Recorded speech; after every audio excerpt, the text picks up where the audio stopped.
বাড়ি যাই শামীম হোসেন ভাই, সারা আমাদের জুনিয়র যারা আছেন, ফজলুল রিমন, শাহজালাল, হৃদয়, আশরাফ।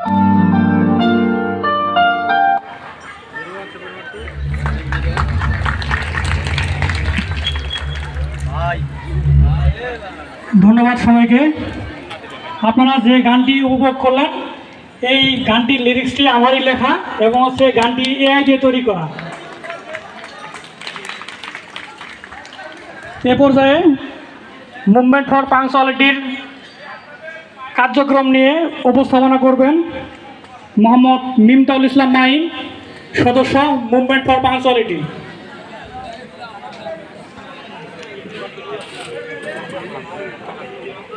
একটু জায়গা দিতে। Hello hello, microphone test 1 2 3 3 2 1। ঠিক আছে sir?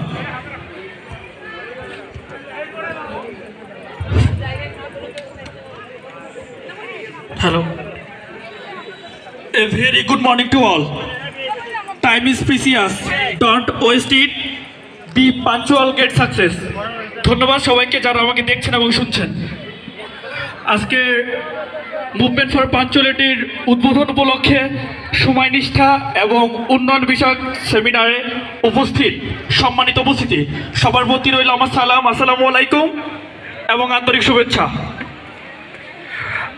So dear audience, welcome to my presentation, presented by myself, Miftahul Islam Mahin, member of Movement for Punctuality, and my presentation topic is activities of Movement for Punctuality.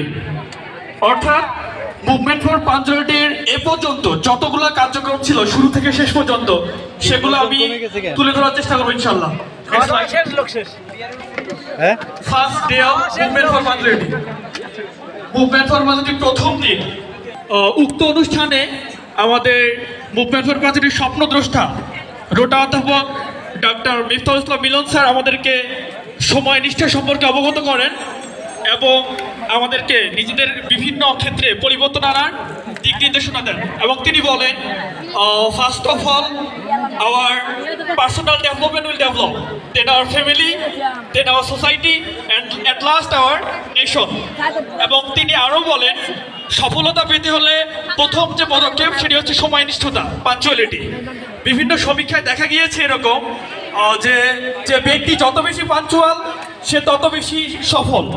যে জাতি মাত্র উপজেলা শহরে একটা নির্দিষ্ট গণ্ডিতে সীমাবদ্ধ না রেখে এটি যেন ভুঙ্গামারী উপজেলার সবগুলো জায়গায় সবগুলো ইউনিয়নে পৌঁছে দিতে পারি, আমরা এই বার্তাগুলো দিতে পারি, সেজন্য আমাদের বিভিন্ন ইউনিয়ন পাইকেরছড়া, ভুঙ্গামারী সদর, আতারিজার, সোনাহাট, চরভুঙ্গামারী এগুলোতে আমরা মুভমেন্ট করি। এবং সবগুলো সেমিনারের আমাদের মূল আলোচ্য বিষয়টা ছিল রেসপেক্ট দ্য টাইম, অর্থাৎ নেক্সট স্লাইড।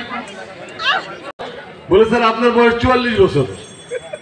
তো মন্ত্রী বলে, আরে তুমি তো উত্তর সঠিক দিলে, তুমি কেমনি জানলে আমার বয়স 44 বছর? বলে স্যার আমাদের বাড়িতে আমার মাইজলা ভাই আছে, মেজো ভাই, হ্যাঁ, তো ওর বয়স হলো 22 বছর, ওরে সবাই কয় আদা বাগলা, সেই হিসেবে আপনার বয়স 44 বছর।